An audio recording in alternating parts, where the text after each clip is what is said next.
Oh, I just wanted to show you guys what I'm working on. This is the body of a Nintendo.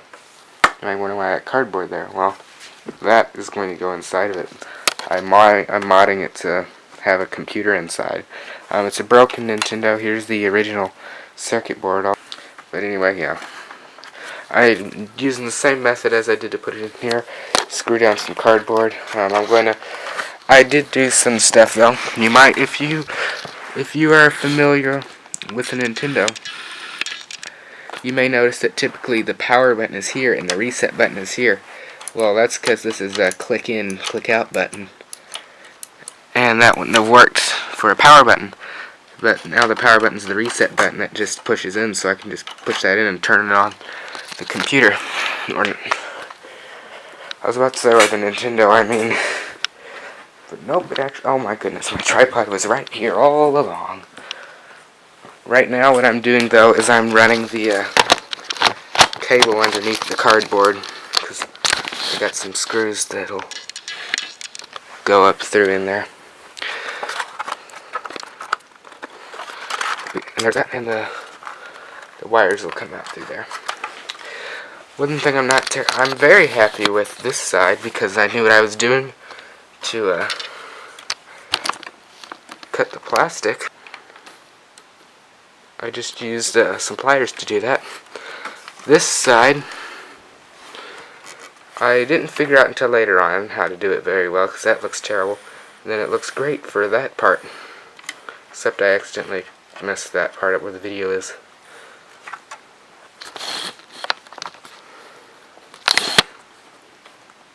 But I'm happy I didn't ruin this. I could put a Nintendo back in here. For example, this here I didn't change. I didn't change this circuit board at all. The only thing I did to modify it was put some Sharpie on the connection so I know which wires are for that, because I already own that out with my multimeter. But anyway, yeah, I'm going to put this screw back in real quick. I have a couple of screws that I'm going to put in there with the original screws and the original screw holes. I'm not having to break any part of this to get it to work how I want it to, which is wonderful.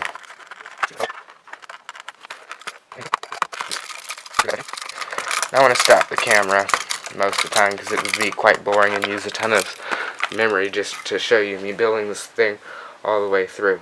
If you're going to make something like this yourself using a similar method, you're not going to want to forget this. This is a very important yet simple step, okay? So you're going to get some tape. Excuse my family downstairs talking. You're going to get some tape.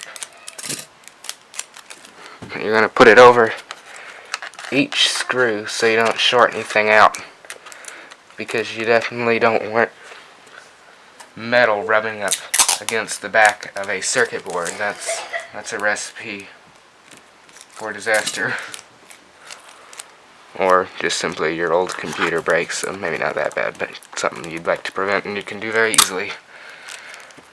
Yeah, I guess it kind of would be, considering you're spending all this time putting this thing together and then you break your computer that you put inside of it.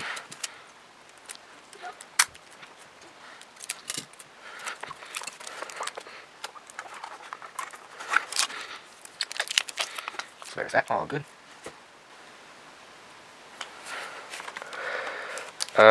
Next thing, now it's time for us to actually put the board in.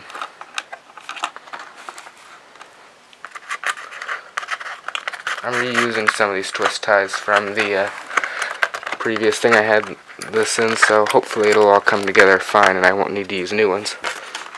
But anyway, let me just get this here. Run this through the holes. Also make sure you're touching something metal, especially if you're working on carpet like I do.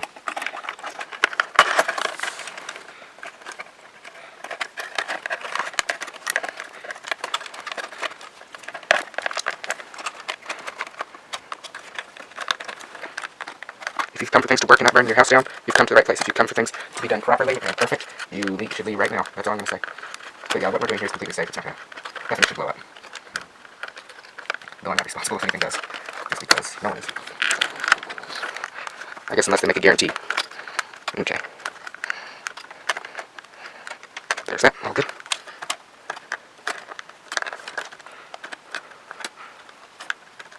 There's that. And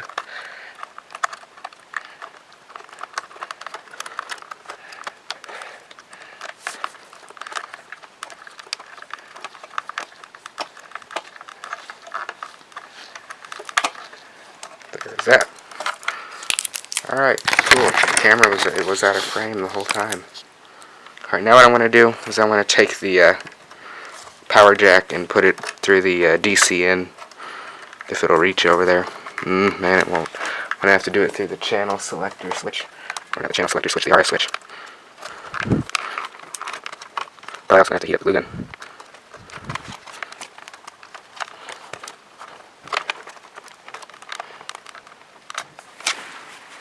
Not a pretty good fit though. Maybe not. I don't know. I'm going to have to use a hot glue gun. Okay, next. Wiring this up. That's pretty easy. Basically, I did the hard work for you most of the time. At least in my Nintendo, which is probably most of them, it's going to be the red and the orange, or the yellow and orange wire you're going to want to tap into. So just put the connect some wires to the switch pins on your motherboard, which is going to be the hardest part of this whole project. I already did it because this motherboard I actually used in a project similar to this before. So yeah, so that works like pin 2 and pin 3. If you go left right, just have the wires down there.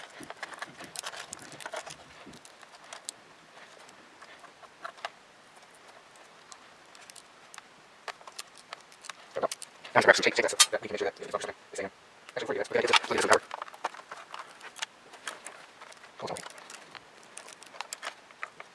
What's on?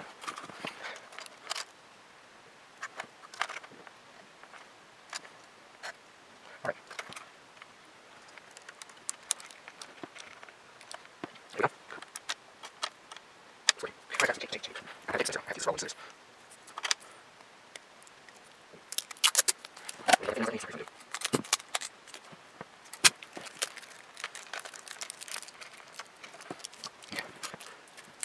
It is now time for the Wi-Fi antennas, and it's also almost time for me to switch out my SD card. I've only got 2 minutes left.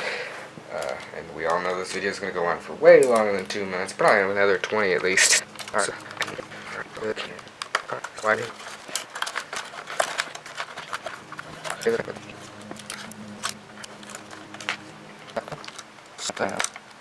And now it's time for me to change up my SD. And now that I've copied everything off the memory card, let me tell you what's happening. First, I'm just going to open up the window so we can let some light in.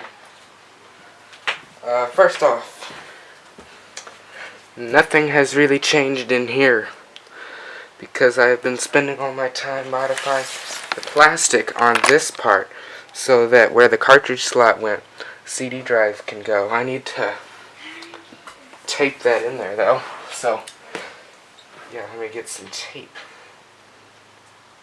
As far as how it's going, this is a USB CD drive, and I'm just going to connect it by the wire literally coming out the side, because this thing requires 2 USBs. The computer's only got 3, and I use this USB CD drive for other things, and I want it should be primarily in here so it can be used as like a DVD player or something.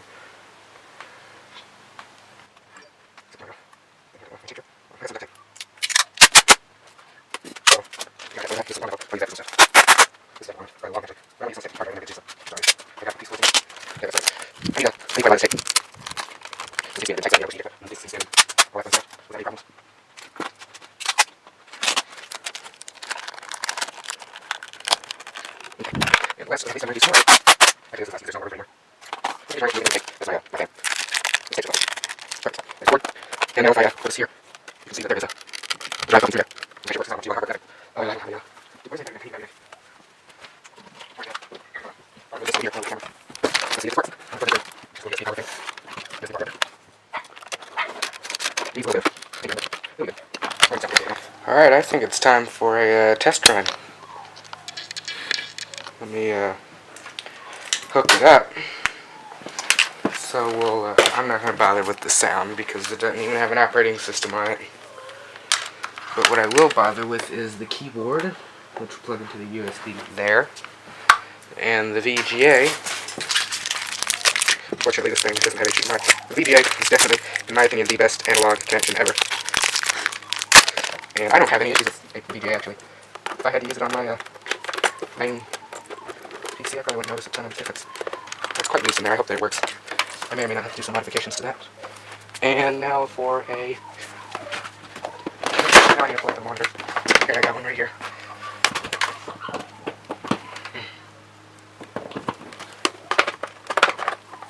Okay. No signal. Let's press power. And get some signal.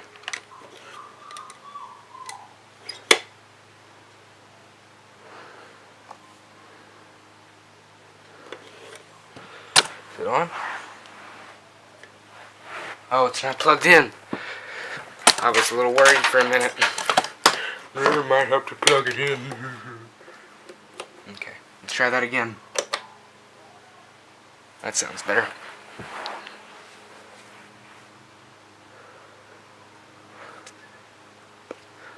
Still not getting a signal. I don't think that, Oh, never mind. Your device needs to be repaired. Okay. Let's try and repair. Alright, well, Windows that's on here is completely trash, so let's just control it bleed out of this and get into the BIOS. Which I think's F2. It's Toshiba, I don't know. Yes, it is, okay. Intel Atom in 455, 1.66 gigahertz. 2 gigs of RAM. Like a keyboard legacy. We got your save controller mode. Compatibility, we went AHCI. Performance. Alright. Let me just find my Windows disk. Hey, we are finished. It's installing Windows 10. Excuse me, from 2016, well, technically 2015, but it says copyright 2016 because it's the 2016 version, but there it is. It's installing Windows now after I finally found my Windows drive. So yeah, that's always nice. I'm ready for it to be finished. I just hope that the Wi-Fi is working good. I'm going to do some cleaning on it and things, so yeah. Alright, so what I use to clean things is Windex. This isn't really Windex, but pretend it is, because it's the same stuff. So we're going to just spray some of this Windex onto the top of this. This is going to clean dirty plastics easily.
talk about the good stuff. Playing retro games. For starters, what do you think of my wallpaper? I like it a lot. So let's talk about all these stuff. Now I'm going to emulate a Nintendo 64, a Sega Genesis, and of course, you gotta emulate a Nintendo if you're in there. So we'll start with Nintendo. I don't have a ton of stuff, but for the emulator for the Nintendo, I'm using a program called Nestopia. It's available for Windows and Mac. So you can go check that out, install it on your computer whether you want to build this or not. And then you can play some stuff. So I'm going to load up Super Mario Bros. 3. I'll show you some of the options as well. So here's Nestopia.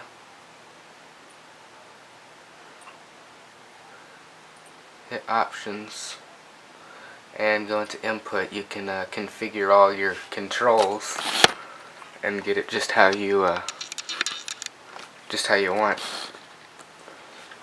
So I got left up, right down, A space, right up. Also, if you go into video 1440 by 900, definitely want that to be up all the way to there. And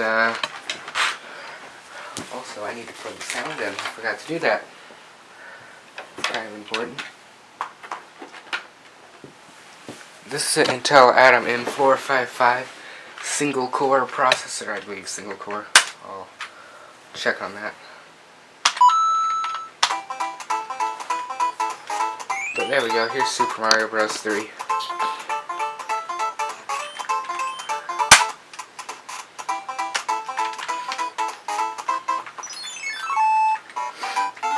As you can see, it works perfectly as you would expect.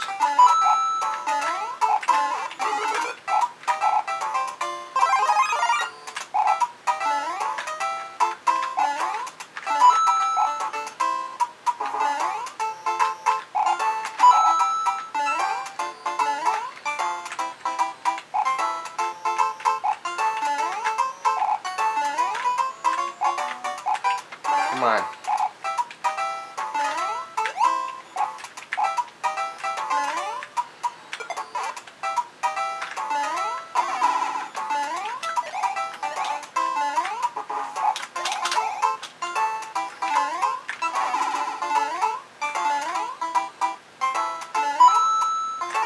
Oh man, gotta run and jump there.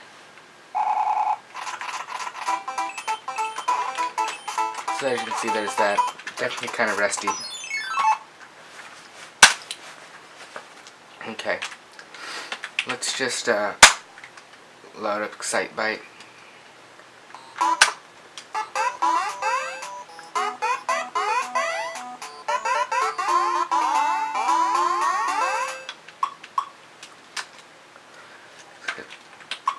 Design.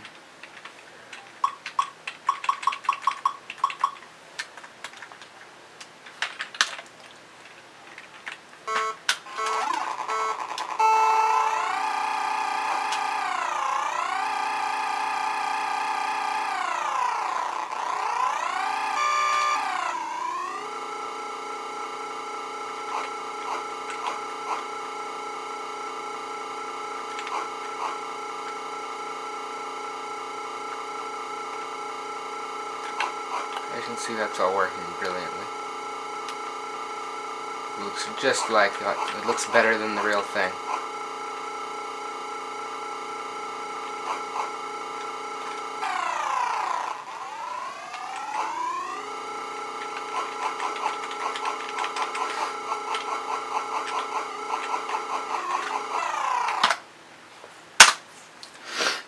Now we'll do a little bit of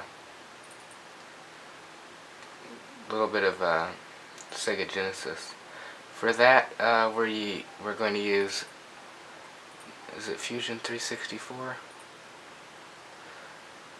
I actually forgot the emulator. Where did I put it? It's Fusion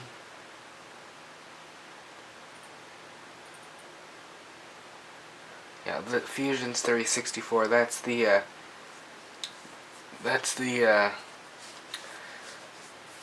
yeah, Fusion. That's the Sega Genesis. So we'll play a little Sonic the Hedgehog to show that off. And if you look, you can see full screen resolution 1440 by 900. I forget what I have the controls set up to be, I think.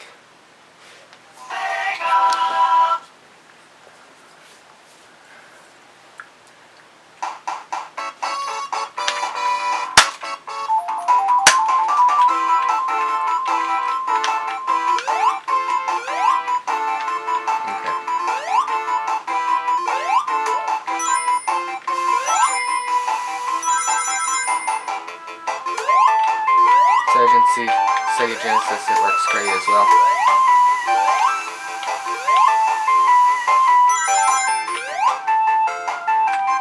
No, I hate those.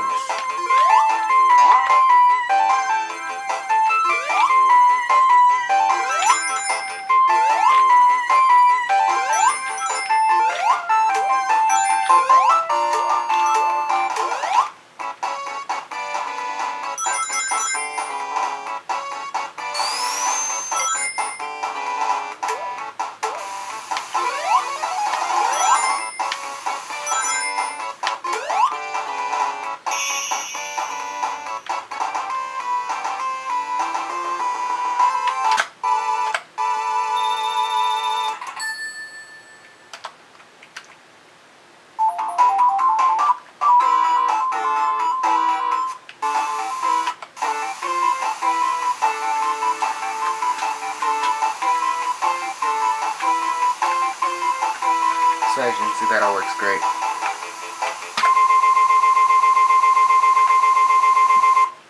Except the audio is a little crazy. Now we'll do Project 64. This is the Nintendo 64 emulator.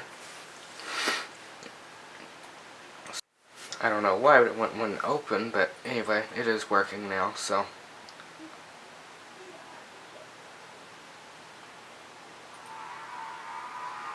If we go into configure graphics, you can see full screen resolution is 1440 by 900. So let's just alt enter. This is Mario Kart 64, just in case anyone's wondering.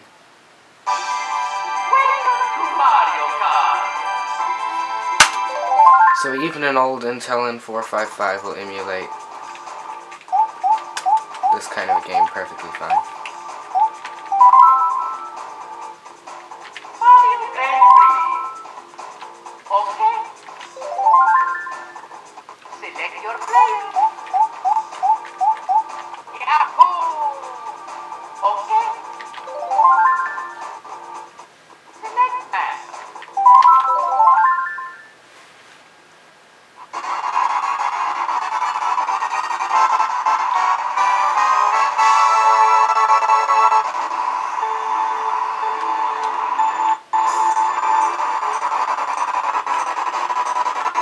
The audio is a little choppy at first, but then it works well. Once you get into the game, it works great. Even on this old Intel N455 bunker here. This was a bottom of the line computer in 2010. And I mean by bottom of the line, this is like the worst they made. Oh jeez.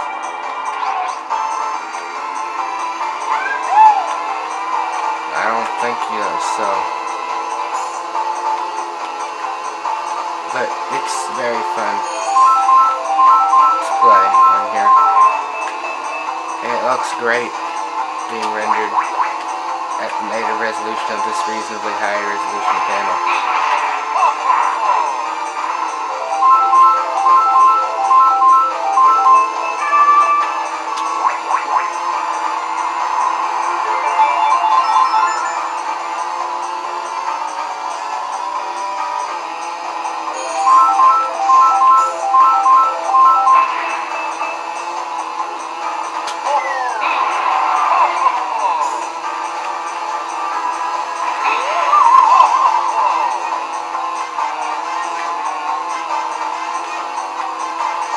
So I'll just do this race here.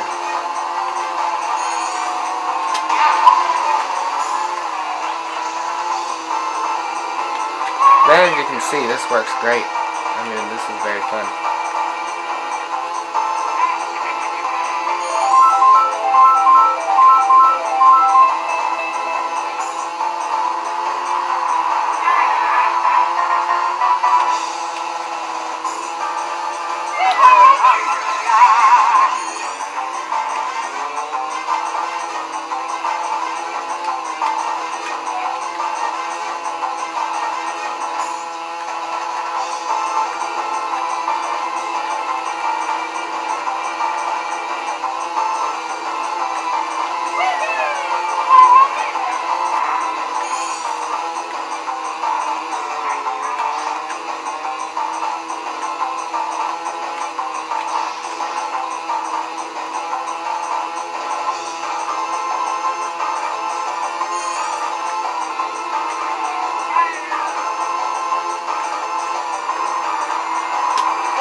So there's a quick demo of that.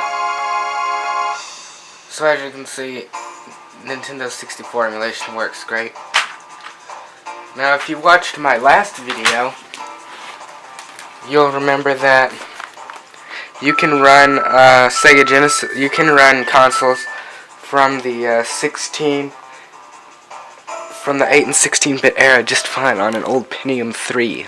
This is a 930 megahertz, I almost said gigahertz, megahertz Pentium 3 laptop with some sort of weird Trident XP video card. They're way out of business. But hey, you know what? It worked great. I played Sonic the Hedgehog on there and I didn't have any issues. I didn't even try the Nintendo 64 on there because I knew it wouldn't work. But yeah, thanks for watching. And we'll see you next time.